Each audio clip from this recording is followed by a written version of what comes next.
The night was bitterly cold, the kind that settled deep into the bones and refused to leave.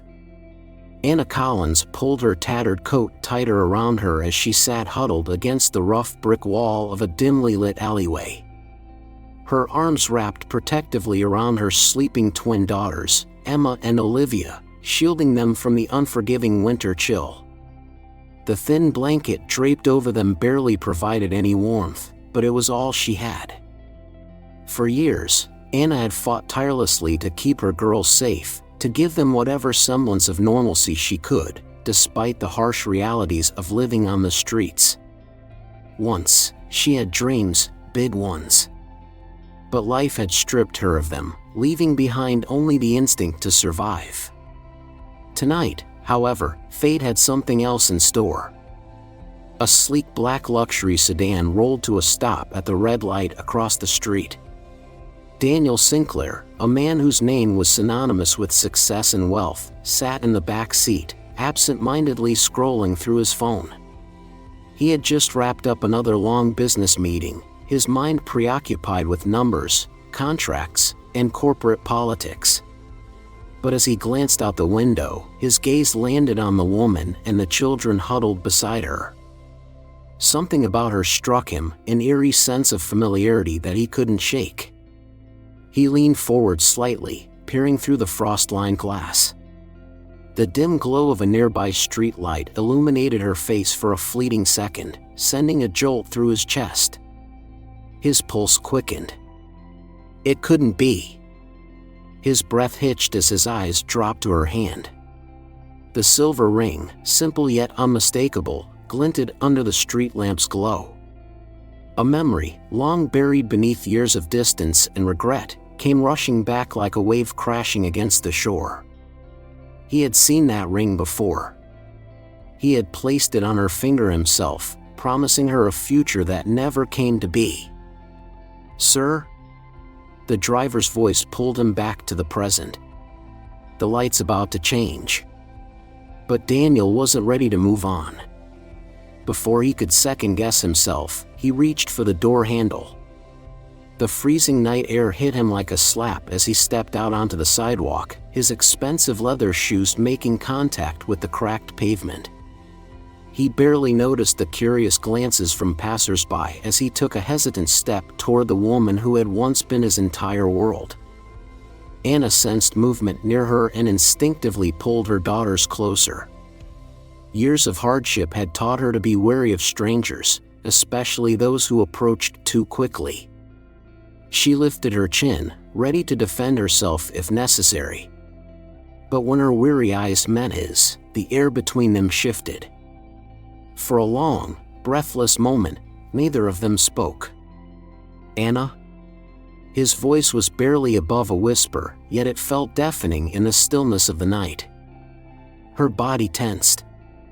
The name, spoken in that familiar tone, felt like a ghost rising from the past. She blinked, her mind struggling to reconcile the man standing before her with the memory of the boy she had once loved. A boy who had promised her forever. A boy who had walked away.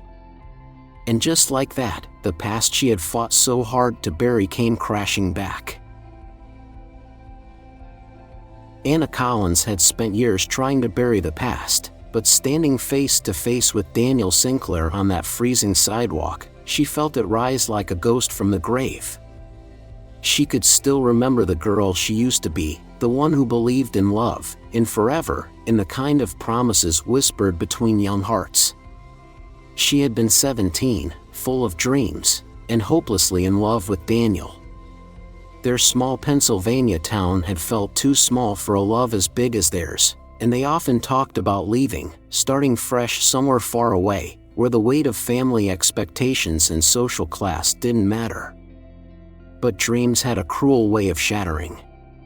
The memory of that night was burned into her mind, the night she found out she was pregnant. She had been terrified, of course, but also hopeful.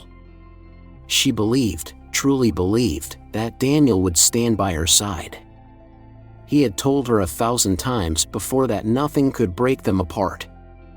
So, with trembling hands, she had dialed his number, asking him to meet her at their favorite spot, a quiet clearing in the woods behind the town's old church, where they had spent countless nights talking about their future. When he arrived, she could tell something was wrong. He was distracted, restless, his expensive leather jacket pulled tight against the winter chill. "Daniel," she had whispered, reaching for his hands. "I need to tell you something." He had listened, his blue eyes fixed on hers, and for a moment, she thought he might say the words she so desperately needed to hear, "We'll figure this out together." Instead, silence stretched between them, thick and suffocating. "Anna," he finally said, his voice tight, "I don't know if I can do this." She had pleaded with him, told him they didn't need his family's money, that they could make it work, that she would find a way. But the fear in his eyes was unmistakable. It wasn't just the weight of fatherhood that scared him, it was the weight of his father's expectations. The next day, Richard Sinclair had summoned her to his office. The Sinclair estate was as grand and imposing as the man who ruled it. The moment Anna stepped into his study, she knew she didn't belong. The walls were lined with shelves of law books and family portraits, the desk made of dark mahogany, polished to perfection. Richard sat behind it, his piercing gaze assessing her like a problem that needed solving. "You will walk away from my son," he said, his voice calm, measured. "And in return, I will ensure you never have to worry about money again." Anna's breath caught. He was offering her a way out, but it wasn't the one she wanted. "I don't want your money," she said, her voice steadier than she felt. "I love Daniel." Richard leaned back in his chair, steepling his fingers. "Love," he echoed, as if the word was foreign to him. "That's adorable, but let me be clear, you staying in my son's life will ruin him. His future, his education, everything he has worked for will be taken from him." Anna's pulse pounded. "You wouldn't do that to your own son." Richard's lips curled into something that wasn't quite a smile. "Watch me." She had left that office with her heart shattered. And when she had turned to Daniel, hoping, praying, that he would fight for her, he had hesitated. That hesitation was all she needed to see. So, she had walked away. Her parents, deeply religious and unforgiving, had given her a choice: give up the baby or leave their house. She had packed her things that night, with nowhere to go but forward. The years that followed had been cruel. She had worked whatever jobs she could find, waiting tables at a diner, cleaning hotel rooms, even sleeping in her car when rent became impossible to afford. The nights were the hardest. When Emma and Olivia were just babies, she would press their tiny bodies against hers, whispering promises she wasn't sure she could keep. "I will never leave you. I will never let you feel alone." She had watched other mothers at the park, pushing strollers, chatting about preschool applications and playdates, while she counted the last few dollars in her pocket, trying to figure out if she could afford a warm meal that day. She had stopped believing in fairy tales. And yet, now, standing in front of the man who had once held her heart, those old wounds ached in a way she hadn't felt in years.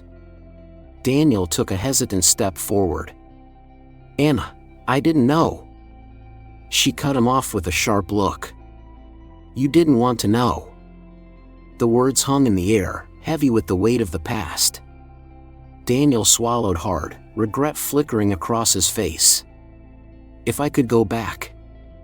"But you can't," she interrupted, her voice tight. "I didn't have the luxury of looking back, Daniel. I had 2 little girls who needed me to keep moving forward." A silence stretched between them. She could see it in his eyes: guilt, regret, maybe even shame. But none of that changed the past. None of it changed what she had been through. "Why didn't you ever reach out?" he asked, almost desperate. Anna let out a quiet, bitter laugh. "To what end?" "To hear you say you were sorry. to let you make peace with your past while I was still living in it." She shook her head. "I had 2 daughters to raise. I didn't have time to wait for you to grow a spine." Daniel's jaw tightened, but he didn't argue. He couldn't. A gust of cold wind blew between them, but Anna barely felt it. She had survived worse storms than this. She took a slow breath, forcing steel into her spine. "Whatever this is, whatever you think you can fix, it's too late." She turned then, pulling her coat tighter around her as she gathered her daughters close. Daniel watched her go, feeling, for the first time in years, that he had lost something he might never get back. Daniel stood frozen on the cold sidewalk as he watched Anna walk away, her twin daughters huddled close against her sides. The past had already slipped through his fingers once, and now it was happening all over again. But this time, he wasn't going to let it. "Anna, wait," he called after her, taking a step forward. She didn't stop. He quickened his pace, reaching her side just as she turned the corner into a narrow alley. "Please, just let me talk." Anna sighed, shifting her weight as she adjusted the thin blanket around Emma and Olivia. "What could you possibly have to say, Daniel? That you're sorry? That you wish things had been different?" She shook her head. "Sorry doesn't put food on the table. Sorry doesn't keep my daughters warm at night." Her words stung, but Daniel knew she was right. He had lived a life of privilege, never once worrying about where his next meal would come from or whether he'd have a roof over his head. But standing here, seeing the exhaustion in her eyes and the way her arms instinctively tightened around her daughters, he felt the weight of his past mistakes in a way he never had before. "Let me help you," he said, his voice softer now. "You don't have to do this alone anymore." Anna let out a dry, humorless laugh. "And why would I trust you now? After all these years?" "Because I should have been there," he admitted. "And I wasn't. I can't change the past, but I can do something now." She hesitated. The wind howled down the alley, biting through the layers of her worn-out coat. Emma shifted, rubbing at her tired eyes, and Olivia let out a small whimper. The twins were cold. They were exhausted. And no matter how much pride Anna had, she knew she couldn't let them suffer for it. Daniel saw the hesitation in her eyes and pressed forward. "Come with me. Just for tonight. A warm place to sleep, food for the girls, nothing more. No strings attached." Anna glanced down at Emma and Olivia.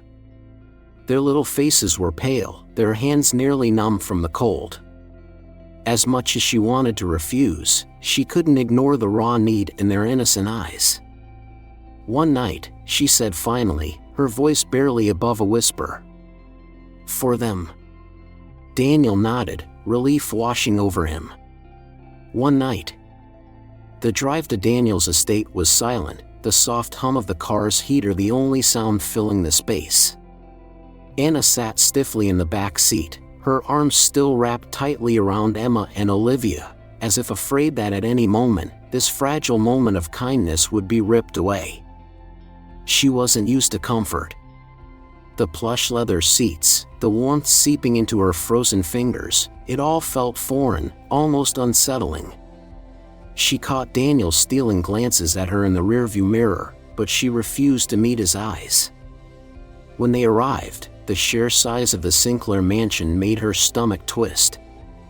It stood tall, a symbol of everything she had been cast out from years ago: privilege, power, security. The grand entrance, with its towering pillars and perfectly manicured hedges, made her feel like an intruder before she had even stepped inside. The moment the front door swung open, Victoria Sinclair stood waiting. Daniel's mother was as impeccably dressed as ever, her blonde hair perfectly styled, her silk blouse smooth and wrinkle-free.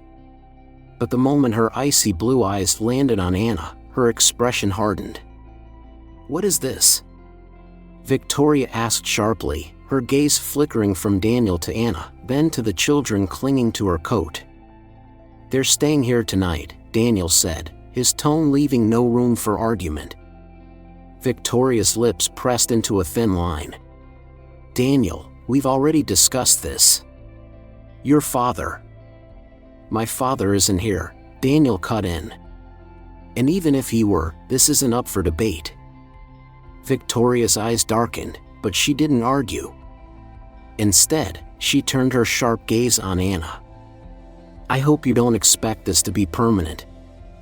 Anna met her stare, lifting her chin. I don't expect anything. For a moment, neither woman spoke. Then, with a sharp exhale, Victoria turned on her heel and strode away, disappearing down the hall. Daniel let out a breath and turned back to Anna. Come on, he said, his voice gentler now. Let's get you settled. He led her to a guest suite, larger than any apartment she had ever lived in. The room was warm, the king-sized bed covered in thick, soft blankets.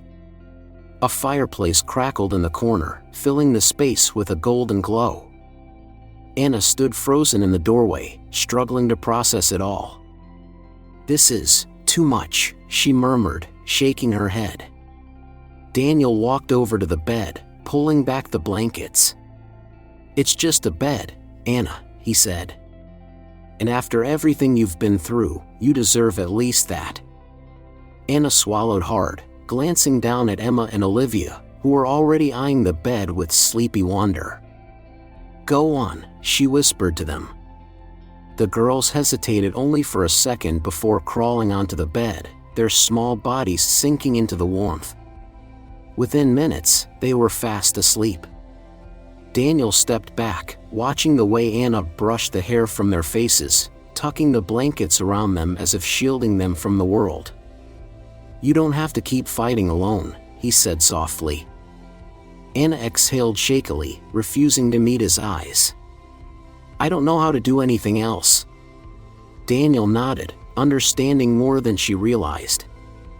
Then let me help you learn, he said. For the first time in years, Anna allowed herself to hope.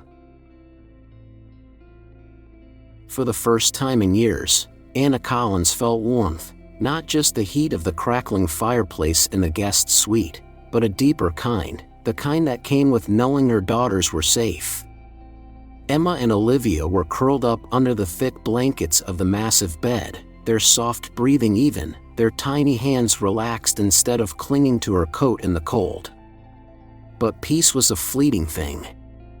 Anna sat by the window, staring out at the vast estate that seemed more like a dream than reality.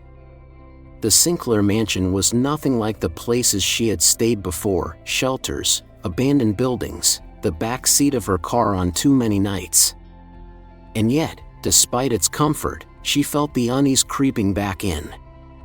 Because life had taught her one painful lesson: safety was temporary. A knock at the door made her tense. She turned to see Daniel standing there, his expression careful, guarded. Can we talk? He asked. Anna nodded, stepping outside into the hallway, closing the door softly behind her so as not to wake the girls. Daniel exhaled, running a hand through his hair, something in his posture tight. He reached into his coat pocket and pulled out a folded piece of paper. He hesitated for a moment before handing it to her. Anna's fingers trembled as she unfolded it. Her breath caught.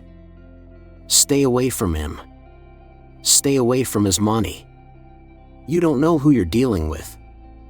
There was no signature. No return address. Just a stark warning, typed in cold, clinical letters, as if meant to strip away any doubt that this was serious. Anna's stomach twisted. Who gave this to you? She asked, her voice low. A courier delivered it this afternoon, Daniel said. No name. No trace. Anna clenched the paper, a wave of nausea rolling over her. She had seen threats before, had been warned away by cruel landlords, by police officers tired of clearing out the homeless from storefronts. But this was something else. Daniel studied her. "Anna, do you know who could have sent this?" She hesitated. There was only one person who came to mind. A man she had hoped never to hear from again. "Lucas Bennett," she finally whispered. Daniel stiffened. "Emma and Olivia's father?" Anna nodded, forcing herself to meet his gaze. "He was never a father to them. He made that clear the moment I told him I was pregnant." She took a shaky breath, her mind flashing back to the past she had fought so hard to bury. Lucas had been charming once, the kind of man who knew exactly what to say, how to make someone feel special. But beneath the charm had always been something dangerous. A sharp edge, a temper that flared too quickly, a need for control that had frightened her even before she knew how bad it would get. When she told him she was pregnant, he laughed. "You think I'm going to play house with some broke little waitress?" He had sneered. And then, just like that, he was gone. No calls. No support. No concern for the life growing inside her. She had thought he had moved on, disappearing into the same shadows where men like him thrived, scamming, hustling, making deals in the dark corners of the city. But now he was back. "Anna," Daniel's voice pulled her from the past. "If he's dangerous, you need to tell me everything." She swallowed hard. Lucas doesn't just show up without a reason. He doesn't do anything unless there's something in it for him. If he's sending threats, it means he thinks he can get something out of this. Daniel's jaw tightened. "Like money?" "Like control," she corrected. "Over me. Over the girls. Lucas doesn't care about them, but he would use them if it meant getting leverage." Daniel's hands curled into fists. "He's not getting anywhere near you." Anna let out a bitter laugh. "You don't know Lucas. He doesn't fight fair. He doesn't show up in court and file for custody like a normal person. He manipulates. He makes threats. And if that doesn't work, he makes sure you don't have a choice." She turned away, crossing her arms over her chest. "I've spent years looking over my shoulder. I should have known it was only a matter of time before he found me again." Daniel was silent for a moment before stepping closer. "Then we won't give him the chance to do anything." Anna shook her head. "You don't understand. Lucas doesn't just disappear.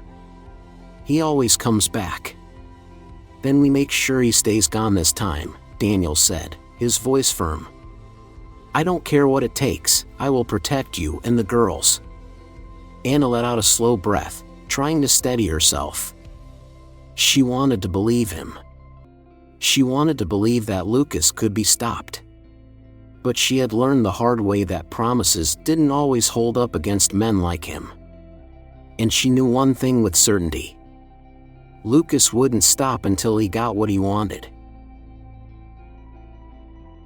The Sinclair estate had always felt imposing, but tonight, it felt suffocating. The grand chandeliers cast long shadows against the walls, and the air was thick with tension. Daniel stood in his father's study, his jaw tight, his hands clenched at his sides. Across from him, Richard Sinclair sat behind his massive mahogany desk, fingers steepled, his expression unreadable, but his message was clear. "This has gone on long enough," Richard said, his voice measured, as if speaking to a wayward employee rather than his own son. "Anna Collins does not belong here. Neither do those children." Daniel's fists curled tighter. "They're not just those children, they're her children." Richard scoffed. "And why should that concern you?" He leaned forward slightly, his gaze piercing. "Because she was your high school sweetheart? Because you feel guilty? Don't be naive, Daniel. This woman, this situation, is a liability. Daniel's chest tightened. They needed help. I gave it to them. That's what decent human beings do. Richard let out a dry, humorless chuckle. Spare me the moral high ground. His expression darkened. You think this is about kindness? You think our family name can afford charity cases? The board of Sinclair Enterprises is already questioning your judgment. Investors don't want a CEO who makes emotional decisions. Daniel exhaled sharply, fighting to keep his temper in check. Anna is not a charity case. She is the mother of 2 little girls who deserve a chance at a better life. His father's mouth pressed into a thin line. And what about your life, Daniel? Your responsibilities? Your future? He gestured toward the massive windows behind him, looking out over the estate. Do you really think you can throw all of this away for some woman who fell through the cracks? Daniel met his father's gaze without flinching. She didn't fall through the cracks. She was pushed. By people like you. Silence stretched between them, thick and heavy. Richard sighed, rubbing his temples as if this conversation was merely an inconvenience. Let me make this simple for you, he said, his voice cold and final. If you choose to keep her in your life, you will no longer be a part of this one. Daniel felt the weight of those words settle over him. His father was a man of ultimatums, of black and white decisions, and this was no different. He had spent his entire life trying to prove himself, trying to earn his father's respect. Every business deal, every calculated move, all of it had been to show that he was worthy of the Sinclair name. And yet, for the first time, he saw it clearly. No matter what he did, he would never be enough for his father. He thought of Anna, of the way she had held onto her daughters so tightly, even when she had nothing. He thought of Emma and Olivia, their small hands grasping at warmth after too many nights spent in the cold. They had never had a choice. But he did. Daniel took a slow breath, then straightened his shoulders. Then I guess I was never meant to be your son. Richard's eyes darkened. Don't be foolish, Daniel. Think this through. I have, Daniel said firmly. And I'm done being the man you want me to be. He turned without another word, leaving behind a legacy that was never truly his. The night air was cold as Daniel stepped outside, but for the first time, it didn't feel stifling, it felt free. He walked toward the guest house where Anna and the girls were staying, his heart pounding with something unfamiliar. Not fear. Not regret. Something that felt a lot like clarity. When he reached the front door, he knocked lightly. A few seconds later, Anna opened it, her expression cautious. Daniel, she asked, glancing behind him as if expecting someone else. He exhaled, then met her gaze. I chose you. Anna's lips parted slightly, her breath hitching. She studied him carefully, as if waiting for him to take it back. What does that mean? She finally asked, her voice barely above a whisper. Daniel stepped forward, his eyes searching hers. It means I walked away from Sinclair Enterprises. From my father. From everything that was supposed to define me. He let out a small, almost disbelieving laugh. Turns out, it never really did. Anna swallowed hard. Daniel. I never wanted you to. I know, he cut in gently. But I needed to. Because for the first time in my life, I made a choice that wasn't about money, power, or expectations. His voice softened. I chose a family. I chose you. A flicker of something unreadable crossed Anna's face, relief, hesitation, something else entirely. She had spent years fighting, expecting people to leave, always bracing for the worst. But now, here he was. Daniel Sinclair, the man who had once walked away, was standing in front of her, not as the boy who had let her go, but as a man who was finally ready to stay. And for the first time in years, Anna allowed herself to believe it might be true. The morning light filtered softly through the curtains of the Sinclair Estates guest house, casting a golden glow across the room. Anna Collins sat at the edge of the bed, watching as her daughters, Emma and Olivia, giggled under the thick, warm blankets. It had been weeks since they had slept without shivering, since their little faces had looked this peaceful. And for the first time in years, she wasn't waking up to worry about where they would sleep next or how she would find their next meal. But even in this comfort, a part of her still hesitated to believe it was real. The sound of footsteps pulled her from her thoughts. She turned to see Daniel Sinclair standing in the doorway, carrying a tray filled with steaming pancakes, scrambled eggs, and fresh orange juice. "You made breakfast?" Anna raised an eyebrow. Daniel grinned, setting the tray down on the nightstand. "Well, let's just say the kitchen staff supervised. But I did flip the pancakes myself." Emma's eyes widened. "Did you burn any?" "Only one," Daniel admitted, sitting on the bed beside them. "But I ate it so you wouldn't have to suffer." The girls giggled, and Anna felt something unfamiliar bloom in her chest, something light, something warm. She had spent so many years surviving that she had forgotten what it felt like to simply be. Daniel caught her gaze, his expression softening. "You're allowed to be happy, you know." Anna exhaled, looking down at her hands. "Happiness doesn't last." Daniel reached out, gently placing his hand over hers. "Maybe it does. If you let it." She swallowed hard, fighting against the instinct to pull away. She had spent too long keeping people at a distance, too long expecting life to take things from her rather than give. And yet, here he was. The man who had once left her had now given up everything to stand beside her. "Daniel, I don't know how to do this," she admitted. "I don't know how to trust that this," she gestured around the room, at him, at the girls, "is real." He nodded, as if he understood more than she had expected. "Then let me prove it to you." He reached into his pocket and pulled out a small, velvet box. Anna's breath caught.